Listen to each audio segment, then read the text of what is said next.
Hey everyone, can everyone hear us? It's a little weird behind the mic, so nod if you can hear us all the way in the back. Awesome. There's no chair for these sessions, these case studies, so we're just gonna get right into it.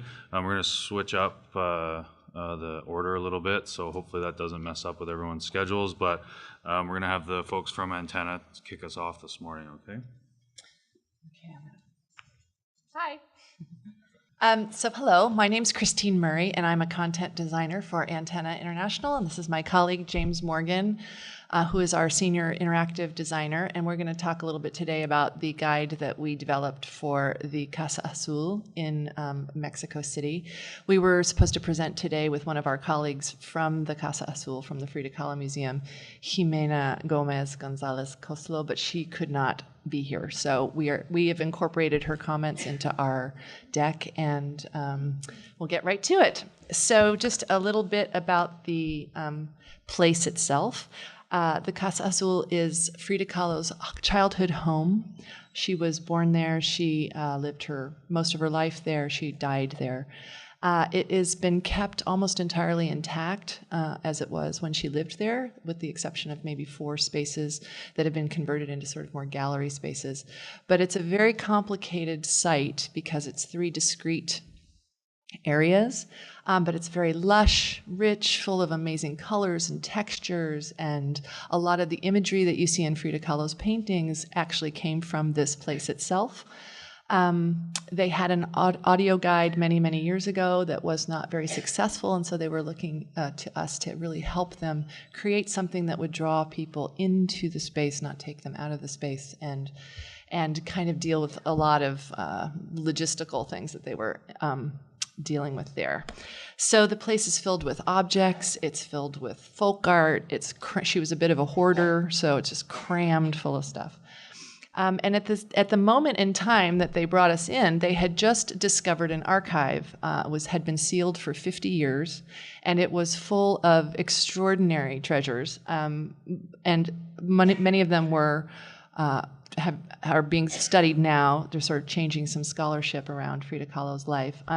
But just to give you a sense, there are 22,000 documents, 6,500 photos, 300 items of clothing and accessories, posters, corsets, prosthetic legs, medicine, tax bills. I mean, you name it, it was in there. And they wanted us to somehow introduce this extraordinary collection to visitors, but they couldn't actually see any of these things in the archive because the space is so small, they didn't really have the ability to exhibit them. So they wanted us to somehow introduce the archive along with guiding people through the space.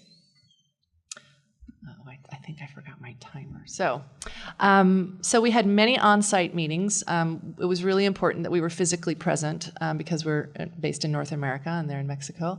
And Frida Kahlo, is second only to the Virgin Mary in terms of a woman revered in Mexican culture. So we had a lot of meetings to just talk about what it was supposed to feel like and what the personality of the guide might be. And so we did some exercises where we talked about sort of the spirit of Frida, the kind of person that she was, and used these ideas as we were developing the guide. We had some very, very specific creative goals. They kept saying this over and over, that you cannot understand her unless you understand her home. They really did not want it to feel Hollywoody. They were a little bit nervous about that. They didn't want it to feel overly commercial. They really did not care for the Selma Hayek film there at the Frida Kahlo house. They wanted us to make an activity for children. They didn't know what that activity was, but they wanted that to be part of the guide. They wanted us, as I said, to introduce the archive. They have an extraordinary amount of visitors. Many, many people come there from Mexico's local residents who may not go to art museums or other spaces, but love Frida, and so will go to her home to check it out. But they also have an extraordinary amount of international visitors. So they wanted people of all languages and no sense of Mexico, people who live in Mexico and have a deep sense of Mexican heritage and pride, and children, all in the same guide. So these were some of the things that we were dealing with. And they wanted it to feel really organic and intimate the way that the house does. So that was another thing. There were many, many practical considerations we had to deal with. The main trifecta being the space is tiny rooms, huge crowds, and every space is crammed full of like stop you dead in your tracks curiosities to look at and to examine. And so how we were going to manage that was a big thing. Also, nothing is put away. You're not kept behind ropes. And so as we were considering, I can say this because I'm a parent, and when we were considering the children's activity, we were very worried that something was going to break, get broken, or knocked over. So we had to sort of deal with that as well. So those were some of the things that we were dealing with. So we really wanted to create a distinctly magical experience in the guide itself. We wanted to sort of marry these ideas. We wanted to expand beyond the idea of documentary and construct a digital universe that was really informed by the kind of dreamlike imagery that you see in Frida Kahlo's paintings. And a lot of those elements are drawn exactly from that house itself. So we came up with lots of solutions. I've only listed a few here, but in terms of trying to keep it really rooted in this space, we created multiple entry points to the story. So there's a huge garden that's full of pre-Columbian sculpture. There's a very small house where she lived, and that has a very linear experience. So we created a different kind of experience to the house than we did to the garden. And then there's an annex space where they have other things on display as well. And so we created different experiences for those different spaces that felt more in line and in spirit with those spaces. But you got the story no matter where you were. We really decided to do away with numbers or any kind of text. We really wanted the eye to be the main experience, the eye and the ear. So all of our menus were visual. The script that I developed for the audio portion of the guide was taken almost entirely from Frida's journals, notes, letters, all of these new materials that were found in the archive. And that really helped give it a sense of authenticity, and we weren't some outsiders coming in making a Hollywood movie based on assumptions that we arrived with. We made a decision at some point that in terms of dealing with the archival material, at some point I had this idea early on that maybe we could make something where it's like you open a green door, because all the stuff was found in a room behind a green door. You open a green door and be able to explore in the archive and look at all this stuff that was in there. But that felt like even if you did some activity like that, it would, you could maybe look at 25 objects before you were going to get bored with that. So we decided to really just weave the materials throughout the whole experience rather than segregate them and make them their own thing. We wanted to add a little bit of magic, and so we created some moments of unexpected surprise in the guide that are simple but really I think are very powerful. I'm going to have James talk about that in a little while. And then we had this idea. We had spent a lot of time with the education team at the Frida Kahlo Museum trying to figure out this children's activity, and they had created a kind of scavenger hunt in the garden that was very felt like an education game, but we thought it had a lot of potential. In Mexico, you call a scavenger hunt a rally, and so we created a digital rally for children. So that kept them out of the really. That kept them in the safe zone, which was the garden rather than in the house. So these are some images from the guide itself. The menu, you can see, we took photographs of all of the textures at the museum of walls, stones, paint on the exterior walls, interior walls, leaves of the garden, and we used those as our backgrounds. We really tried to create a three-dimensional space inside the guide itself, and we used just all of this rich imagery and colors and vibrancy that are there in the house, in the guide. And I included this other slide because no matter what we were dealing with, whether it was the script, whether it was the music, whether it was a letter, a corset, a puppet, a tax bill, we really just always had Frida Kahlo at the center of what we were, of the experience. So you can see this butterfly on the menu. We had many flourishes like this in the guide. That was actually taken out of one of her paintings. We isolated it out of the painting. We did this with several other elements, and made it come to life. So I'm going to have James talk just briefly about that. Oh, certainly, yeah. So one of the limitations actually of our platform is we can't animate as such, animate an object over the screen. So in this case, this is one of the cases where I used HTML and CSS, which has gives you the ability to do lots of animations. And this is one of the areas when you first visit the come into the experience, you have the butterfly fly across the screen. And that was all done in HTML and CSS. So every menu has something like this. If you choose, say, explore, when you get to that menu, a flower opens. So just these little tiny surprises are sort of, and they're all images from her paintings or her home that we've activated in some way, just to add a little sort of dreamy, surreal kind of element. Some of the things that we did with the objects that came out of the archive were, instead of talking about them, we kind of made them tell their own stories. So I just have two here that I'm gonna show. Oh, there's three. Okay, thank you. So with this palette, for example, they found this palette in the archive, and we searched through many of Frida's journals, and we found her writings about color. She had lots of moments of dreamy hallucinations, and she wrote really interesting things when she was in that headspace. So in this case, in the guide, you can actually touch green and then hear Frida Kahlo's voice talking about green or brown, the color of mole, and leaves that die. And so they're very poetic and they're very moving, and that's all we say. Instead of talking about her process or how she dealt with paint, you hear her thoughts about color. And with the painting on the left, or on your right, I guess, we found pictures of every single person in the painting, so that you could touch a person and actually see a real photograph that came out of the archive.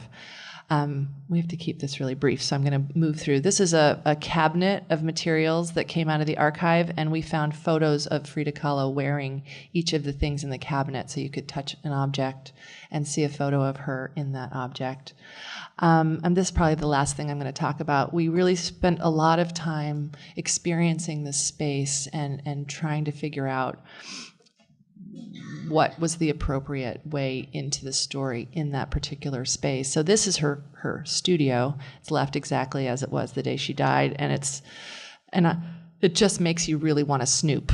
Really is what happens. You're in there and you just can't believe all the stuff there is to look at. And there's drawers that you want to open and cabinets you want to go inside and canisters, and you can tell that there's things inside of them. And so I have this sort of funny thing that shows how my mind works and then how our visual designer's mind works.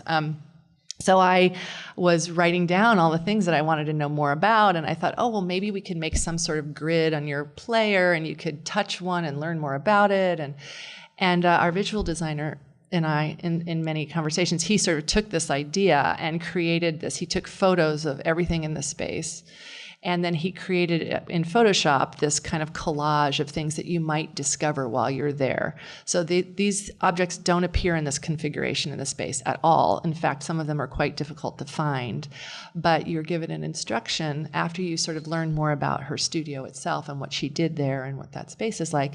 This appears on the screen, and as you're moving through the space, if you see one of these objects and you're interested in it, then you can have some kind of interaction with it. And each one is different, and each one's a bit of a surprise.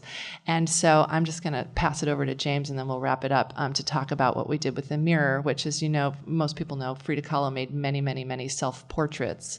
And she had mirrors all over her house that she used to do that. So James made this little magical thing happen.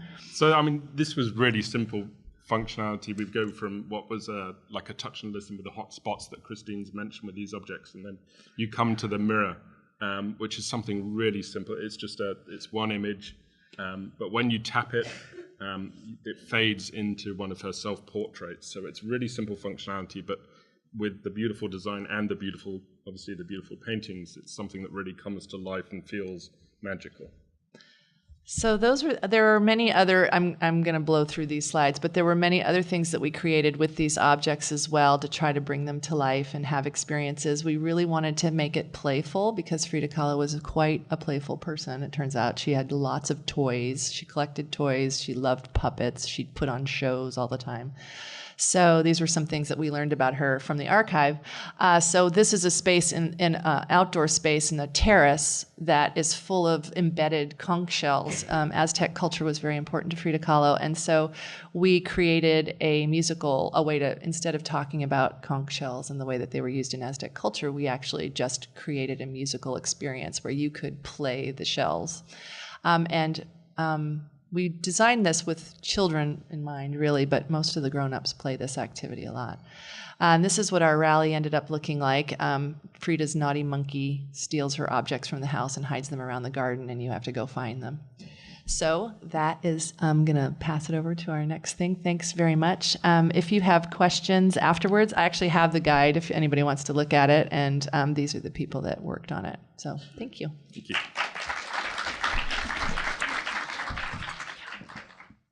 Good morning. I'm Samantha Diamond. I'm from Culture Connect. We're a mobile technology company. We work with museums and different arts and cultural organizations. I prepared a longer presentation because I didn't realize it was just 15 minutes. None of us did. So forgive me a little bit if I'm skipping around different slides. I'm going to focus today on one case study that we did with the Preservation Resource Center down in New Orleans. And the focus of that is also going to be around the evolution of content and content strategy and around that particular project.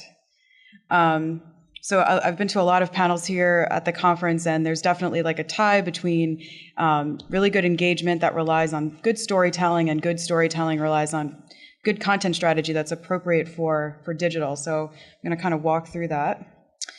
The Preservation Resource Center down in New Orleans is an organization that does a wide range of activities, advocacy, trying to protect neighborhoods, educating new homeowners that are looking to do renovations. And then they also have this ethnic heritage and education program. And one of the things that they do is identify the homes of jazz legends that live in different neighborhoods in New Orleans, get historical designation for those homes, and then get scholarship written about the homes, create plaques, and have them mounted on the homes. So for the last 10 years that they've been working on this project, this is what they've been doing to document and archive it. It's an Excel spreadsheet that is just for internal staff. This is really important work. If anyone's been down to New Orleans, jazz is a really important part of the heritage for the local community, and really a global contributor. They have trouble explaining to their donors over a long period of time why this is important, but they definitely have no way of really sharing this work with the larger community and their members. So we worked with them to create a digital experience that kind of brings this to life in a few different ways. So from an image perspective, there were photographs that were gathered from archives around the city, Tulane, the Historic New Orleans Collection, the Louisiana State Museum, all contributed historic images of the neighborhoods, of the homes themselves, of the musicians, and then of the musicians playing with their bands. There were also contributions from jazz archives, music archives. So in many cases, there's interviews and audio music clips that are not accessible anywhere else. They're sort of stuck in these archives as well. So what the purpose of this was to kind of tell the story around the why. Why is this important to somebody who's looking to renovate a home, or a student who's participating in one of the ethnic heritage programs that they run at schools? And the idea is to say, this is not just a house in your neighborhood that someone may or may not be living in. This is a story that's bringing to life the history of this neighborhood through the lens of jazz history and these specific jazz musicians. And I think it went over really well. I'm going to skip to the analytics part. Looking at the first several months of data that were collected based on use, this had a really wide appeal even beyond New Orleans. 40% of folks who accessed the experience were from outside of Louisiana. And I think that this was because it kind of touched on many different overlapping communities, folks who were interested in jazz. I mean, this is a global interest. Students of African American history, students of architecture, lovers of New Orleans. And so when this app was kind of marketed, it was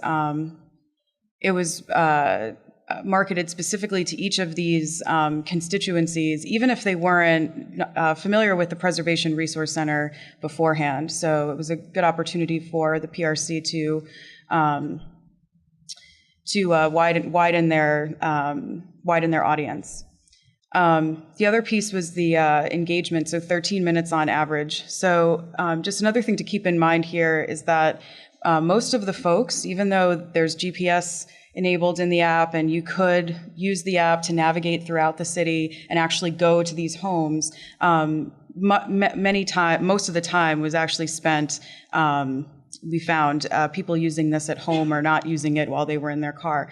So, I think that contributed to folks really going to each stop, listening to 2 or 3 minutes of music, reading, moving on to the next. And then we just also noticed that there were a lot of repeat visits. So half of visitors came back 2 times or more.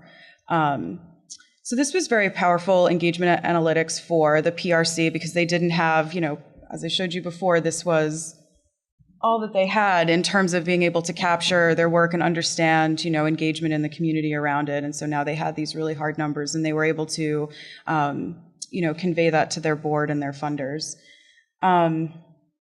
I also wanted to talk about how the content evolved from the Excel spreadsheet to the final product. So we did a lot of testing before we did any building. So we built a 3-stop tour that had music of varying lengths. It had audio narration of different lengths. It had directions verbally, not verbally, written out. And it had variations around the images. So there were some stops that had a picture of the house today, some stops that had only the historic image, and then a mix of the other contextual image that might include the musicians, the larger portraits of the whole band.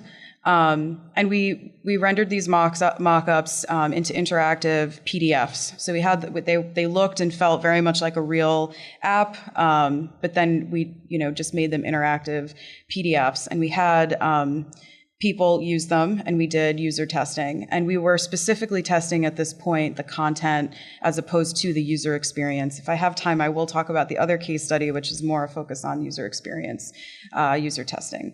So one of the things that I thought was really cool about the results of this test was that people responded so well to music. There was another panel yesterday that I think talked about music and sound as something to incorporate into guides and the overall museum experience, and I couldn't agree more. Universally, there was just such a strong response to this. And interestingly, folks really enjoyed music, even if it just wasn't a clip by itself. If it was music in the beginning as sort of an intro to a voice narration, and then maybe some more music at the end. Also, everybody wanted to know how to add it to their playlist, Spotify or otherwise, or how to buy the MP3. Unfortunately, almost everything that we had in this particular experience was coming from an archive, so those particular clips weren't available. But I think an interesting sort of next phase for this project could be sort of directing people to support the musicians or their estates by sending them to a place to buy the music. Also, universally, folks really liked having sort of larger context first. So at the beginning of every neighborhood exploration, there is like a neighborhood stop that kind of gives you an overall overview of, the history of that neighborhood and sort of the different musicians that lived there before you get into sort of the super detail of this is who this musician is, and this is who he played with, and this is the, why he specifically was relevant. And then the directions in multiple formats is very important. So folks like things written down, they like interactive maps, and they will even take verbal direction. So head north to this neighborhood or turn, in the French Quarter in downtown New Orleans. There's a lot of stops that are sort of clustered and would be walking, and so folks actually asked for verbal direction around how to make left and right turns through the quarter. Okay, so I'm gonna I have a couple minutes, so I'm gonna check out the other case study that focused on a little bit on content. So a couple of years ago, the Louvre came out with this really cool gallery app. I really liked this on the iPad, and it allowed you to scroll through their collection, and then you click on the white box in the upper right hand corner, and it would give you this sort of additional information. And so we're working with the New Orleans Museum of Art on something that is similar to this, but I put this up here as a comparison because I want to talk about layers of information. In this case, it's not so layered. It's sort of the image and then the wall plaque information. In this particular app that we're building with NOMA, and I'll talk about the user testing that we did and how this came out. This is about a user-driven experience through a lot of information, but it's presented in little chunks, in layers. So this is a portrait of Marie Antoinette that is at the New Orleans Museum of Art. And you can click on hotspots in different areas of the painting to focus in on that part of the painting and sort of learn about why that is relevant. And then the buttons on the left-hand side are more about sort of larger context, the artist, time, and place. So if you were to click on Marie Antoinette's face, this is what a detail screen might look like, or this particular just detail screen looks like. And then what's kind of interesting is even though there's information here about that part of the painting, there's also in the lower right-hand corner an opportunity to learn more about the artist. So one of the things that we were testing here was content and user experience. Are folks interested in clicking out of this once they've learned about it, going back to the main screen, clicking on another hotspot? Are they interested in exploring that larger context on the menu on the side? And what we found after the user testing is that folks actually they will follow simple navigation and go back to the home screen, but the better experience for them is to allow them to kind of go deeper into the layers and come out. So a lot of people clicked and enjoyed, and we had multiple screens like this that we were testing, the sort of learn more. They wanted to explore the artist after they were already investigating something else, as opposed to going back to this home screen and then clicking on artist. So we did, we went through sort of the standard process of creating wireframes, actually testing a little bit with the wireframes, then creating interactive mock-ups, and we tested these same interactive mock-ups. I just want to talk a little bit about our user testing method, because I think that might be helpful. And this is also stuff that you can do in the museum yourself. So whenever you're doing user testing, it's really important that you don't interfere and give too much instruction. So you're really, especially when you're looking to understand how people are processing navigation and how long that learning curve is for them to understand how to get around the app and get to all the content. So just very important to kind of step back and observe. And even if they're asking questions and seem to struggle in a way that's not frustrating to them, but if they're asking a lot of questions, then there's probably something that on the navigation that needs to be worked on. And then know what you're testing, whether you're testing the user experience or the content. So in this case, I kind of walked you through we were testing a lot around navigation, but the content plays into that so much, and sort of understanding how they relate to each other is really important. always, use a rubric, especially if you have multiple people that are doing the user testing. We had 3 people interacting with visitors, but it's also important to not limit yourself to that. So if you're asking questions or you're seeing observations that are not falling within your rubric, definitely keep note of it. There's always so much that you're not thinking about that will sort of come to light as you're watching somebody use something. We also had a quantitative part of it. We had a survey. So we asked somebody to use the app, the interactive prototype. They didn't know that's what it was, though. Then we didn't give them much instruction. We took notes quietly behind them. When they were done, we asked them a couple of open-ended questions about their experience, and then we gave them a survey to fill out. And the whole process took, I would say on average 7 to 8 minutes. So it wasn't an intrusive thing. And this also, the content was designed specifically for a dwell time of no more than 3 to 5 minutes. And so then we had this quantitative information and some demographic information and some opportunity for them to write free response as well as our own observations. Then we looked at the results and iterated the design. And so just kind of going over that really quickly to wrap up. Folks really, almost universally, we thought there was a lot of content here, and universally folks were interested in more content.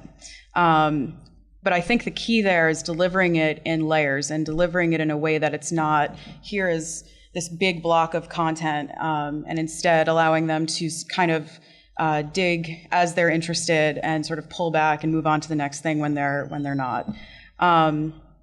An interesting UX, user experience thing that we saw around navigation was that we tested multiple types of menus, hidden menus that you'd have to sort of expand, and menus that are omnipresent. And you have to show the menu at all times. That was very clear. But the other thing that was interesting is that you don't necessarily need a menu like that at all when you're doing this type of deep dive with the content. It can be it can be something that is explored just through the hotspots and just through the sort of second and third layers. And then recommendation would be that if you're doing clicking X's to navigate in and out, or you're doing slides, you have to pick one, but you can't have both. It's really confusing. People latch on to one type of navigation. And that's all I have. Thank you. Good job.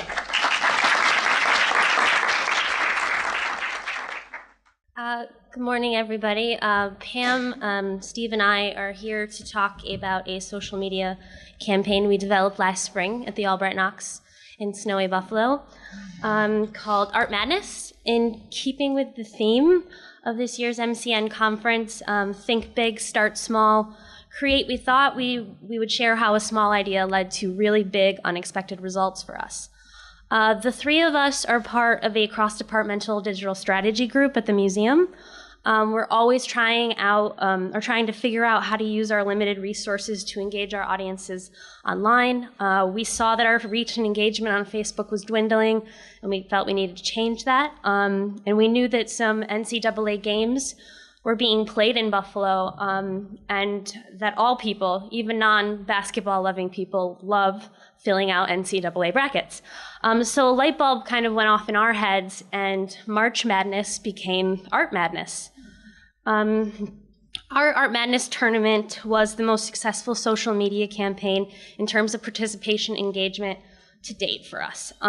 We thought the campaign would be a creative and interactive way to share both our modern and contemporary paintings and sculptures from our fine art collection, and allow our online community to vote for their favorite. Needing only the following materials, it was a simple yet time-consuming campaign to implement.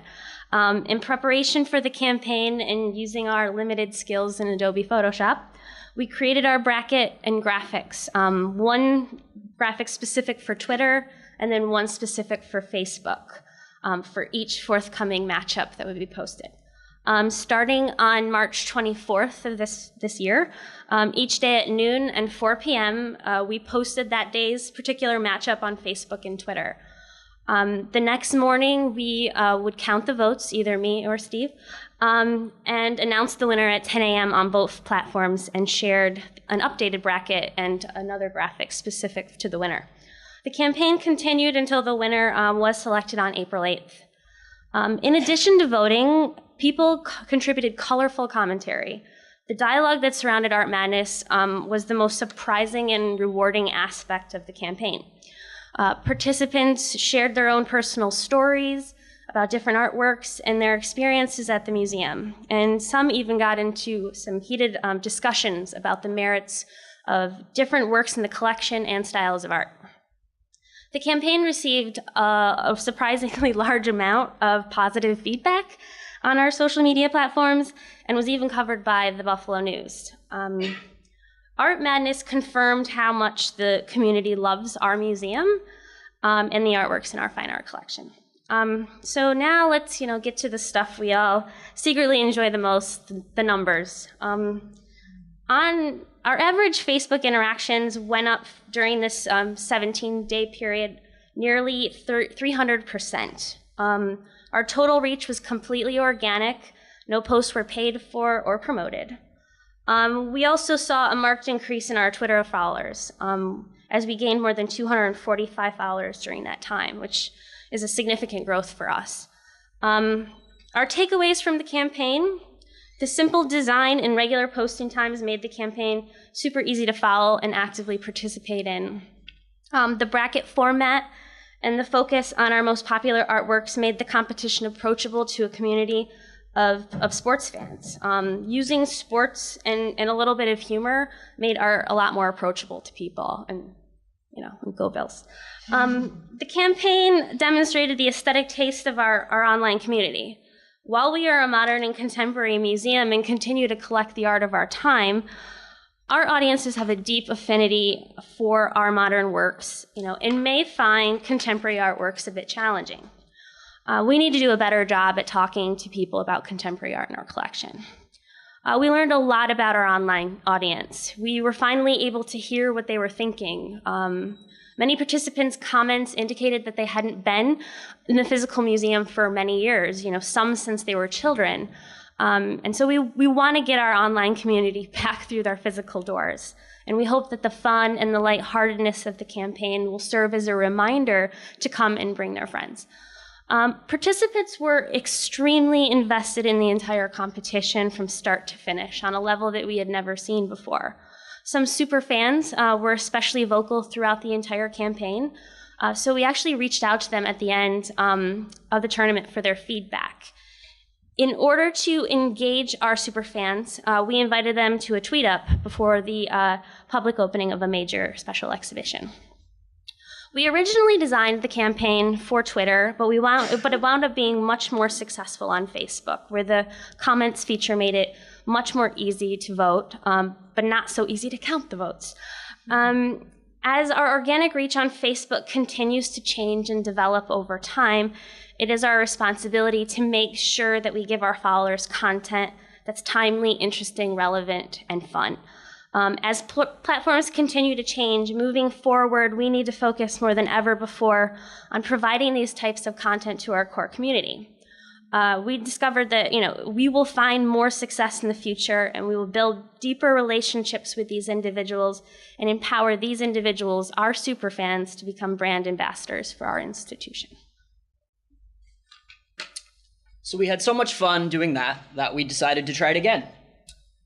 In the spring of 2014, Ryan Dodge, who is our neighbor at the Royal Ontario Museum, and he's also our neighbor here in the back of the room, posed the question in the International Museum Social Media Managers Facebook group of what the museum-related hashtag would be for the FIFA World Cup 2014 held in Brazil. We decided to actively contribute to the consensus decision, which was Museum World Cup, but also create another bracket system, hoping that the combination of art and sport would work wonders for us again. This time we wanted to use works in our collection that were from countries that were playing in the World Cup. The campaign began on June 12th by featuring information on our Tumblr blog every day in the weeks leading up to the start of the tournament. This was meant to set the stage and to familiarize people with the works that we are going to feature, and also to capitalize on the excitement and the anticipation which was running rampant before the tournament. We also created tweets that were tagging international museums and countries scheduled to play, hoping to attract a diverse group of followers and also bring some attention to our own account. This drove up our engagement pretty modestly before the tournament, and we actually had press coverage on TV this time before the tournament started. Our press was perhaps aided by the fact that the competition, the tournament, became a huge success, especially when the United States was playing and took over all media, all papers, all television channels, which was a nice thing to promote the campaign for us. Things started off well. People were actually participating. We had some spikes in engagement, but nothing like we experienced with Art Madness. The votes were there, but the discussion, the engagement that we had seen was not. We thought about possible reasons for this. Was it too soon after Art Madness? There was only 11 weeks separating the two tournaments. Did we post too much or maybe too little? We did not post twice a day as we did in Art Madness, only once. Was it the season? Summer is a precious time in Buffalo, as we've all seen from recent weather events. Many people spend it outside, not glued to their computers and phones. Well, actually glued to their computers and phones, just they happen to be outside. Was it the artworks we chose to represent? The museum's collection focuses on artworks by American, European, and South American artists. We don't have works from all of the countries that played in the World Cup, so unfortunately our competition could not exactly mirror the countries that were playing. Perhaps this confused people. The artworks we did include were recently acquired or created by lesser-known artists. We chose many of them for this reason, in fact, to highlight them. But our community doesn't have the same relationship and the same love for these works as the masterpieces that we featured in Art Madness. So here's how the numbers for the two 17-day competitions break down. On Facebook, during Art World Cup, we received 283 new likes, an average of, on Facebook, our weekly total reach during our page for Art Madness went up more than 125%. It's a lot of numbers, I apologize. We were averaging 13 new likes a day. On Twitter, we earned 6,500 impressions per day, which again is a significant increase for us on that platform. On average, we earned 13 retweets, 14 favorites, 17 replies, and 28 link clicks per day. Overall, we received almost 137,000 Twitter impressions. On Facebook, during Art World Cup, we received 283 new likes, an average of 18 a day, with our total going up 1.5% overall. Our reach, however, only increased 19.4%, which compared to the 300% we experienced during Art Madness was not nearly the same. On Twitter, we gained 130 new followers and earned 5,700 impressions. On average, we earned 12 retweets, 11 favorites, but only 4 replies and only 9 link clicks per day. The numbers tell the story. The competitions were not that different in terms of overall analytics, reach, and participation. The ingredient that was missing, as I said, from Art World Cup is the passionate engagement of the participants with the artworks in the competition and the discussions that they arose around them. So there's not one definite reason for the difference we saw between the two campaigns, except that social media is unpredictable, as we all know. Each and every social media campaign is unique because of its timing, duration, and method of execution. Each one can be tailored to the way you think it's going to turn out, but often it doesn't turn out that way.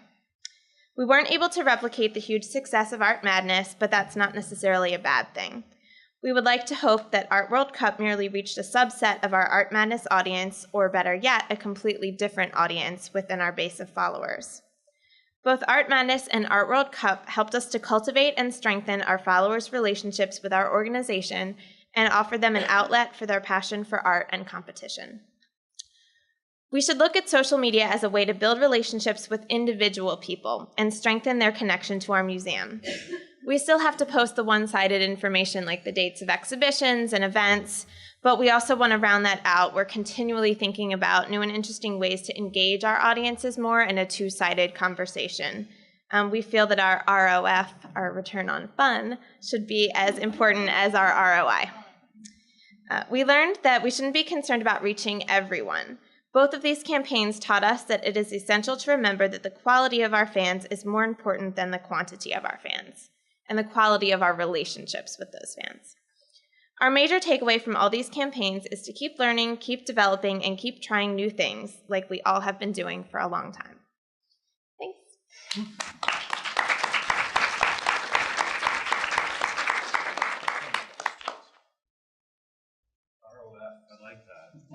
use that.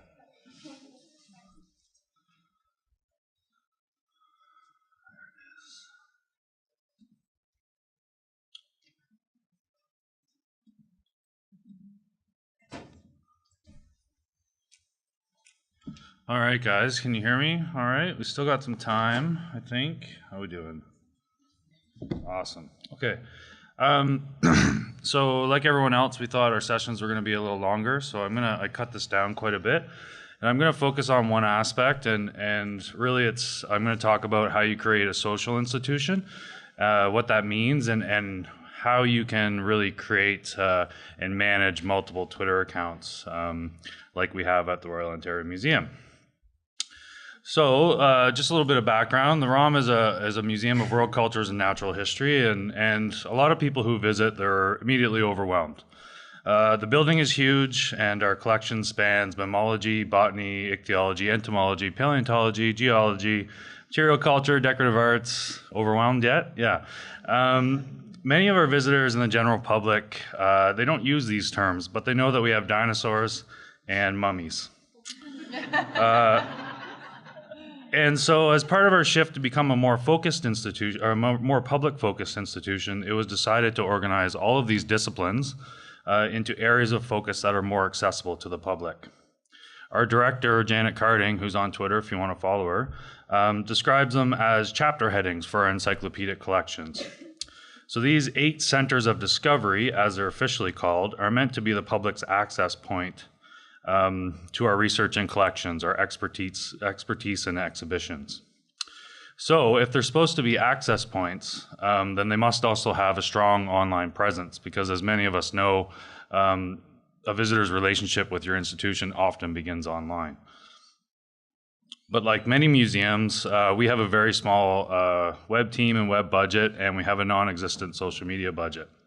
So how do you create a presence for these chapter headings with no resources? Well, on the website, it's done with branding and the way we organize our content and pages. But on social, we had to take a step back and look at our presence over the last few years.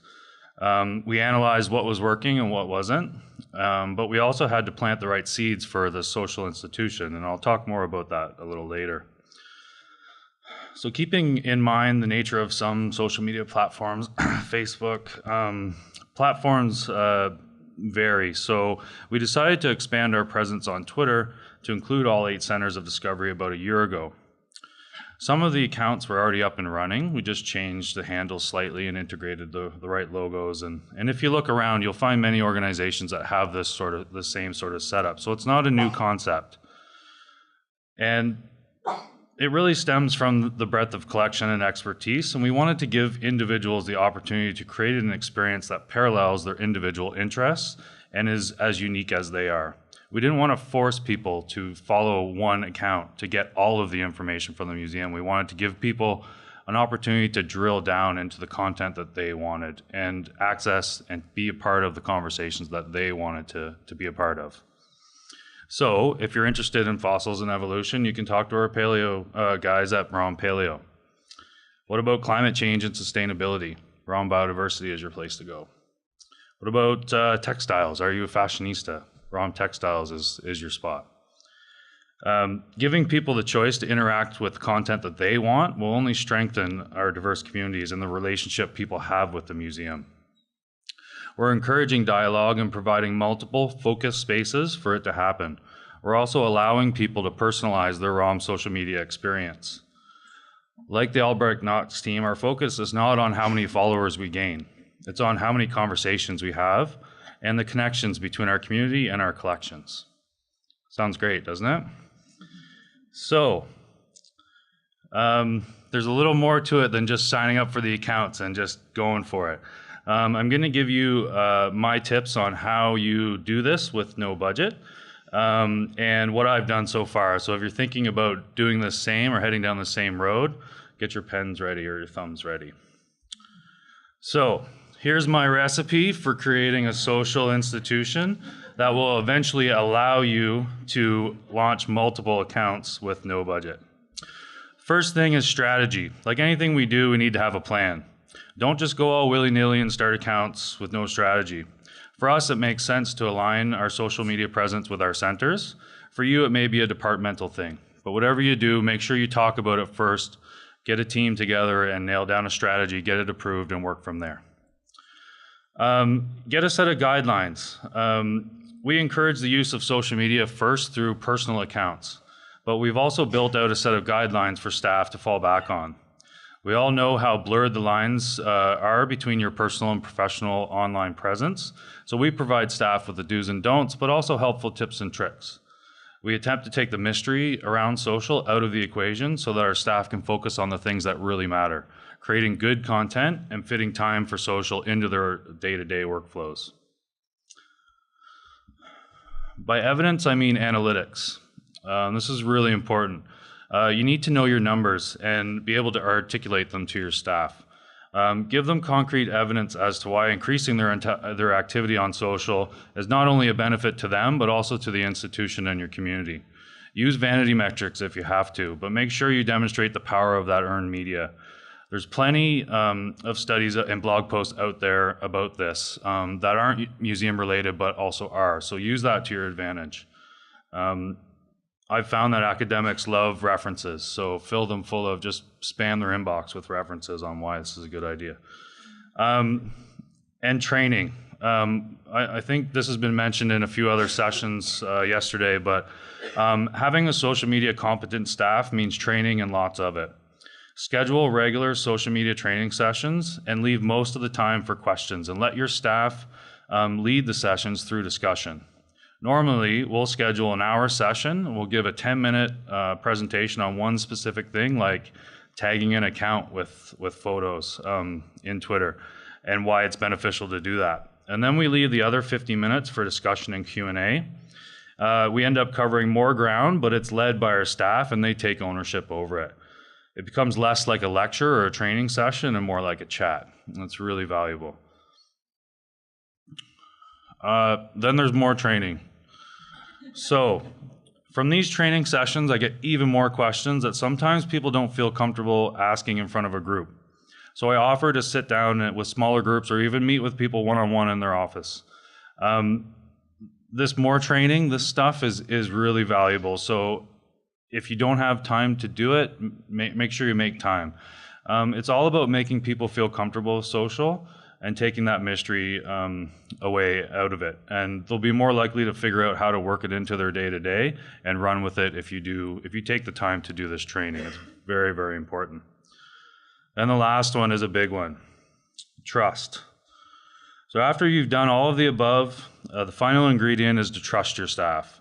They're all adults after all. In some cases, they're paid to handle priceless artifacts. Many are respected academics in their field. You've given them the strategy, the guidelines, the training. All you have to do is give them the trust, mix it all together, and throw it in the pot. That said, you'll need to monitor their progress and provide some coaching along the way.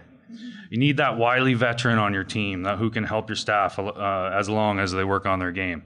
So I'm the guy in the middle at the ROM. I'm the Kevin Costner. From the training sessions, you'll have a pretty good idea who is strong and who needs more practice. I take note and keep an eye on the staff who show up regularly, who are engaged and ask questions. I monitor their social media activity on their personal accounts and offer to help whenever I can. Sometimes it's as simple as saying, great tweet, maybe try this next time, or hey, maybe give this a shot. I call this the farm team. Because staff are eagerly practicing and perfecting their social media game. There's no better learning tool than to actually produce content and respond to others, so that's what we do at the ROM. We give them the guidelines and the training, we encourage them to set up a personal account, and we let them go. We trust that our staff have common sense and are all adults, and in the end, we're all on the same team working towards the same goals. After a few months of activity, I sit down and have a chat with a few kids on the farm who I feel are at the top of their game, and we talk about transitioning to the big leagues. Some people aren't interested, and that's fine. They're comfortable with their current workload or whatever the case may be. So I don't push it, but I offer and see where that goes. Many people, when I ask about tweeting for the organization or sharing content for the organization, they're excited about it. and they want to know more. And you know, this for us is a win-win-win situation. It's a win for our community because there's a unique voice for each center, a win for the staff because they gain experience, they can put it on their resume, and in my opinion, it's going to be a valuable skill going forward. And it's a win for the institution because our social media activity is amplified by trained staff with honed skills. And then eventually, your social media activity will be all bountiful fields, blue skies, and rainbows, and you can do really cool things like add their personal handles to your floor plan. And so if people are in the museum and they want to have conversations with your behind the scenes staff, they can just look in the floor plan and do that. I have some copies here if you guys want to take a look. There's 4 of them here, so you can have them too. Thanks.